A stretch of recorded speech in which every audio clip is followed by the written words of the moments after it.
morning. It's Saturday, and I'm back. I'm flying solo this week, and I hope you enjoyed meeting Sarah. I loved all your comments. Great to get feedback and hear what you're thinking and feeling and all that good stuff. So, I decided today I would answer a bunch of your questions, as I promised last week. So, I'm going to start with Judy, who's asking about dressing your age. And I say, simple, less is more. Not necessarily in adornment or patterns or colors. You have to follow your style and what turns you on. My dilemma has always been, my whole life, is that I like everything and I want to look like that and then I want to look like that.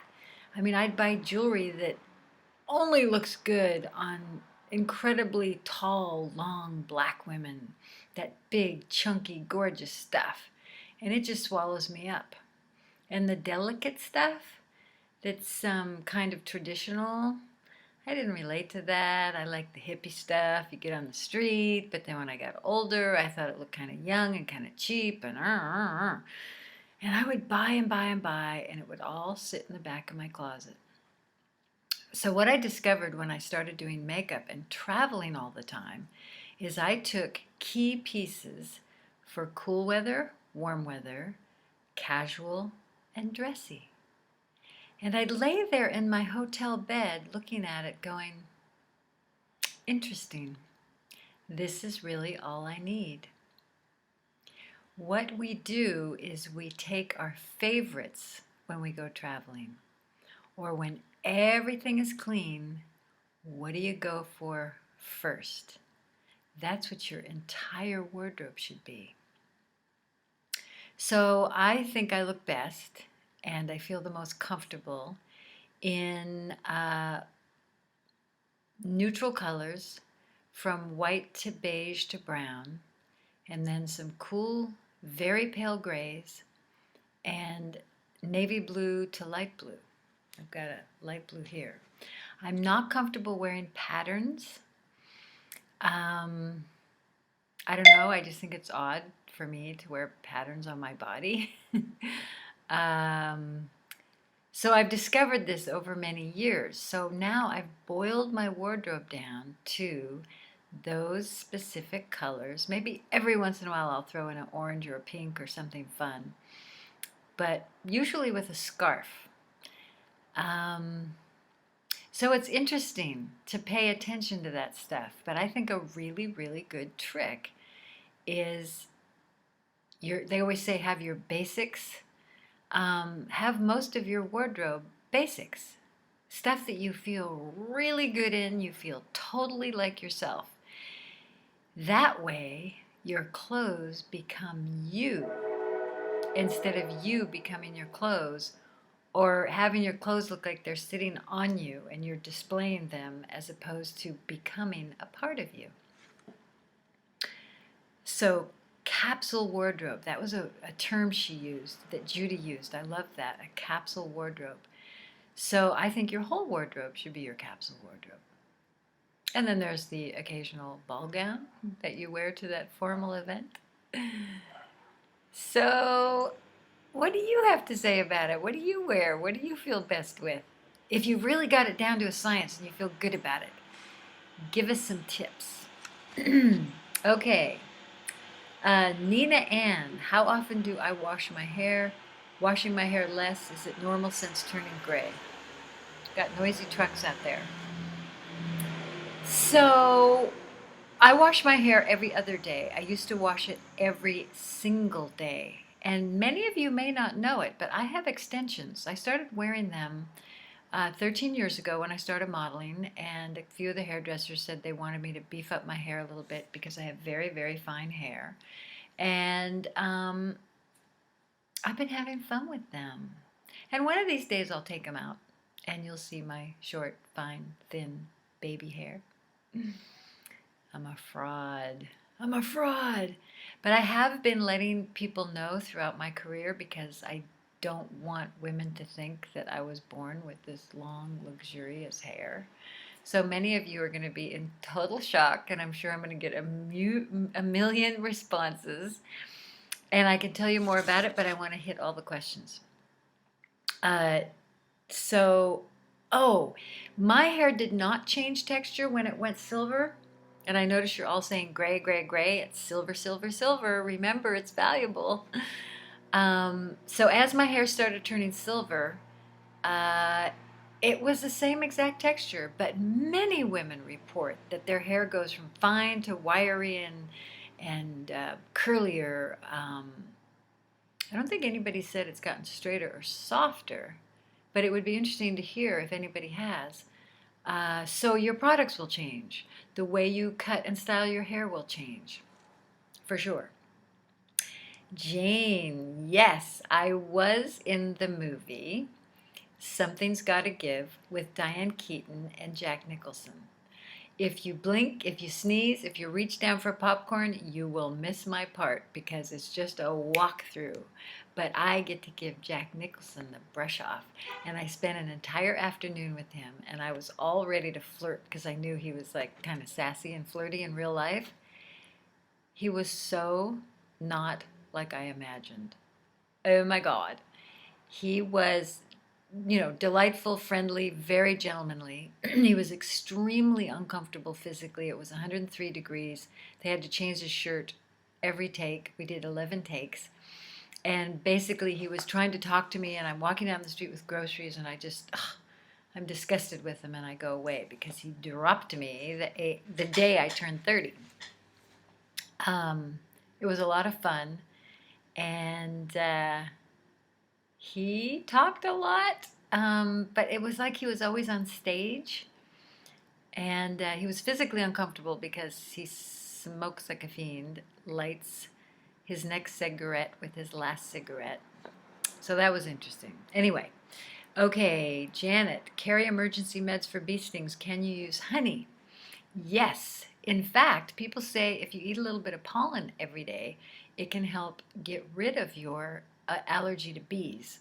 I would never make any medical recommendations, though. That's just something I heard about. And look it up if you are seriously allergic to bees. But using Boom Silk and Boomstick Glow will not affect you in a negative way whatsoever. It's been tested, tested, tested, and I have done my research on that. So no worries. You can have silky, beautiful, moisturized, healthy skin with Boom Silk and Boomstick Glow. No problem. Mandy also had a concern about that. She says she gets a little itchy from Glow. And then she thought maybe if she uses it a little bit, she might have a magical reduction of her allergy. Mandy, let us know. Has anything changed? Are you still using it? Dawn said, write a book or a autobiography. Well, I have been approached by a publishing company who requested that I submit an idea for a book.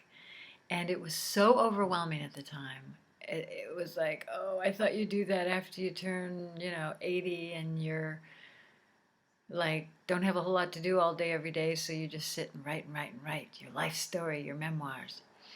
And they're encouraging me to do it. That was about a year and a half ago. And I still want to. I want to put all the goodies and all the information and Saturdays with Cindy in it and so much more. So I'm working my way up there, working my way up. Oh, Sandra said, modeling tips to take a good photo. That is such a fun question. Okay, so what I discovered, my ex-husband was teaching himself photography. I was young, between 19 and 25 years old, and he would just photograph me and photograph me and photograph me. Let me try this light. Let me try that light. And I was like, oh, but wait. I want to look really good. And I'd, make a certain face, do my hair and makeup a certain way. I was not photogenic at all. I mean, my pictures were bad. And then after a while, it was like, oh, enough already. So I'd be doing the dishes. I'd just keep doing the dishes. I would look up and say, what are you doing? And just started to not care anymore, not try. And lo and behold, I'd see these pictures and I'd go, that's not bad, that's kind of good. So over the years, seeing hundreds and thousands of models working, good ones, bad ones, photogenic ones, not so photogenic ones, I discovered that if you have no attention on looking a certain way and you're just yourself, you will start to be photogenic. And your job, or my job as a model, but for you being in a photograph, is to feel good. What I'm always saying over and over and over, it doesn't matter what you're wearing or what hairstyle you have, you're not going to look good unless you feel good. That is the beginning. That is the essence. That's where everything blossoms from. And if you happen to have a good hair day and the lighting's particularly great, I mean, lighting is important to have a picture that's flattering, because light from the extreme side, underneath, above, we've all seen ourselves or our friends in the elevators with the light coming straight down, not so flattering. So what I do is you make sure the light is coming at you, but not direct sunlight, shaded sunlight, and not under the trees where you've got the leaves, because then you'll have black and white spots all over. Open, clear shade with the light in front of you, number one, and then feel good. And take a lot of pictures. I mean, when we did covers with Cindy Crawford, we didn't just take one or two shots. We shot hundreds and hundreds of frames to get one shot of Cindy Crawford, who we think, was like glorious and beautiful, and I'm just using her name because many, many models. And she is gorgeous and lovely and wonderful, and the best to Cindy Crawford. Haven't seen her in a long time. All right, so does that work? Modeling tips: don't wear too much makeup. Again, wear clothes you feel like you in. Don't try to overstyle anything and get every little hair in place, because then you look like you're wearing a helmet and you'll feel stiff and you'll look stiff. Make faces at the camera, stick your tongue out, and look away, look back. Hi. Hi. Hi. Quiet, happy, crazy happy. So yes, you can be photogenic too. Give it a try. Grab a friend, husband, son, daughter, girlfriend, and have a photo session. It would be a blast. Put it on your bucket list. All right. Kathy, organizing closet. Oh my Lord, they have entire hour shows on that. Organizing closet. Well, it really helps to get rid of everything you haven't worn in 2 years, right? You've been through 2 years of winter, spring, summer, fall, events, weddings, etc. If you're not wearing it, chuck it.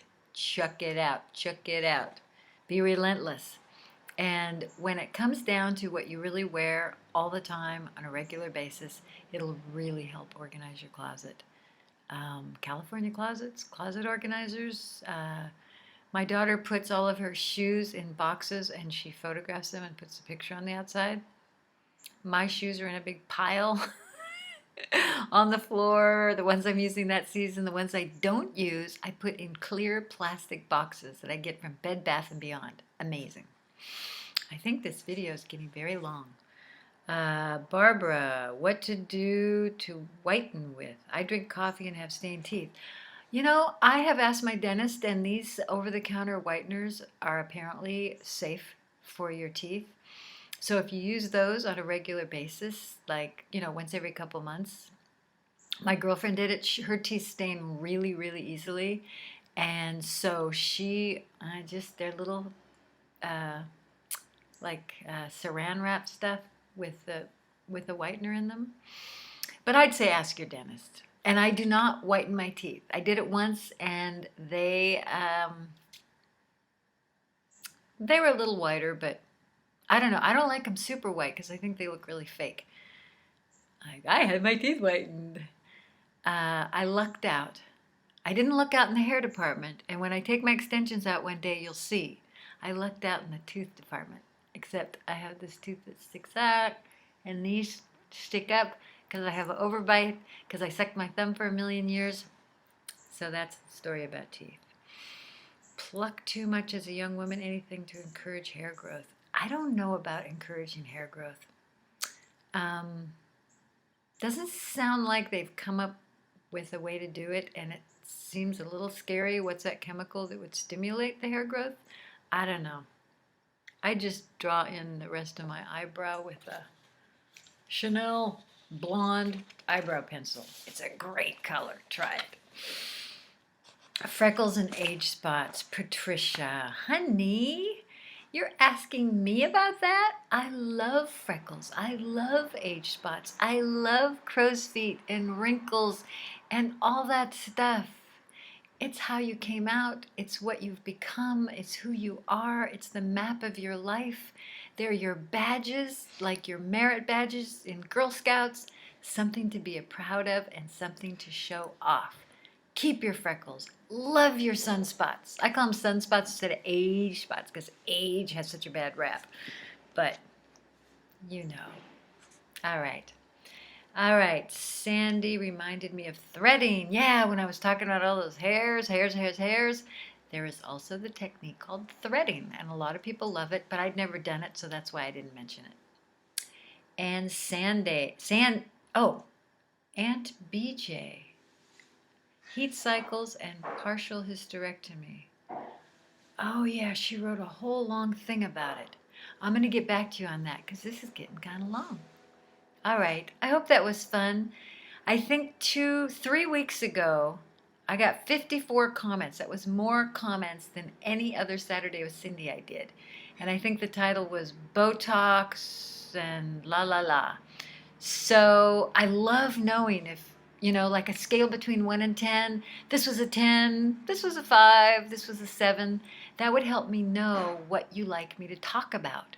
Oh, I know, it was the one about silver hair, growing it in, the whole process of silver hair. I think you guys will really get off on the silver hair ones. So let me know. All right? Okay. See you later. Did I just say see you later? How about next Saturday?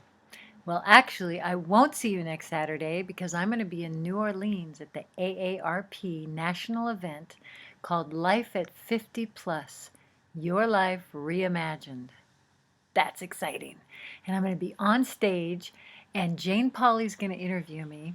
It's so exciting. Boom is going to have a booth there that myself, my dear friend, and my fiance are going to man, and we're going to talk to people all day long and sell lots of boomsticks and have a blast. So if there's any chance you're going to be there, please come by, introduce yourself, let's have a chat.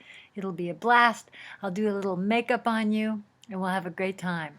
So I'll be back in 2 weeks, so I'll see you that Saturday.